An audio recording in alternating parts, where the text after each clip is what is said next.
10ஆம் வகுப்பு பொதுத் தேர்வில் அதிக மதிப்பெண் பெற வாங்கி பயன்படுத்துவீர் சுறா கைட் 2025-26 புதிய பதிப்பு. அதிக பக்கங்கள், அதே தரம், தற்போது குறைந்த விலையில். சுறா கைட் அனைத்து புத்தக கடைகளிலும் கிடைக்கும். குக்கரி சேனலை பார்த்து யார் வேணாலும் சமையல் பண்ணலாம். ஆனா சுவையான சமையல் பண்றது எப்படி?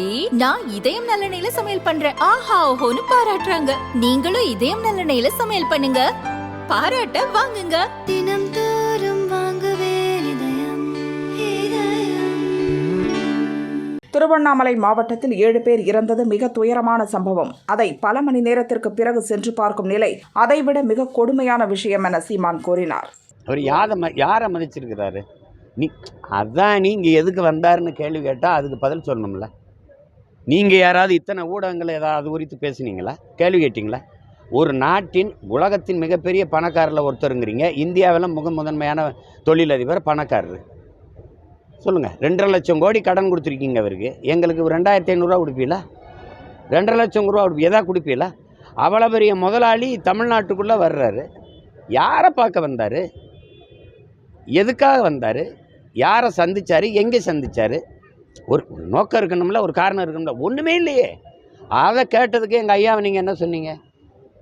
நான் அறிக்கை விட்டேன், அதை நீங்கள் பொருள்படுத்த மாட்டீங்க. நான் கேள்வி கேட்டேன், ஏன்னா நான் உங்களுக்கு ஒரு பொருட்டு இல்லை. சரி, அவ்வளோ பெரிய தலைவர் எங்கள் ஐயாவை நீங்கள் என்ன சொன்னீங்க? அவருக்கு வேறு வேலை இல்லைங்கிறீங்க.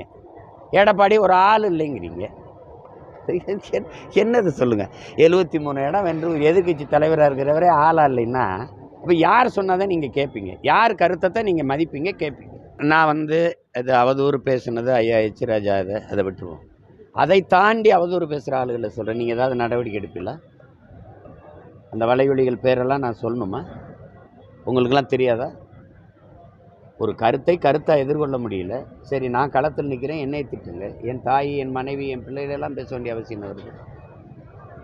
அந்த மாதிரி ஊடகங்கள்லாம் நாங்கள் வழக்கு கொடுக்க வந்தால் வழக்காக எடுத்திருக்கா இந்த அரசு?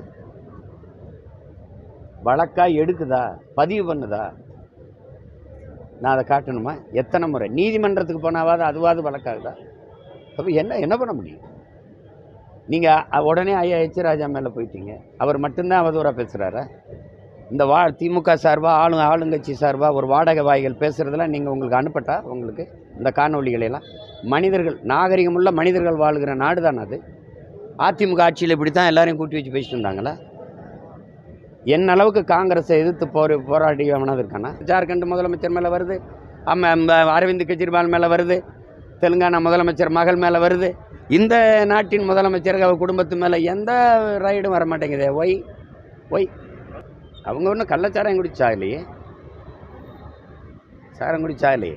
நீங்கள் இதுக்கு முன்னாடி இந்த அரசு பணியில் இருக்கும்போது மின் ஊழியர்கள் மின்சாரம் தாக்கி செத்தாங்கல்ல, இந்த பேரிடர் மீட்பில் தானே போய் செத்தாங்க.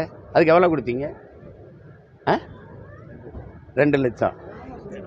அது சத்தமாக சொல்லணும்ல. நீங்கள் 2 லட்சம் கொடுத்தீங்க. 2 லட்சம் கொடுத்தீங்க. அரசு பணி தானே.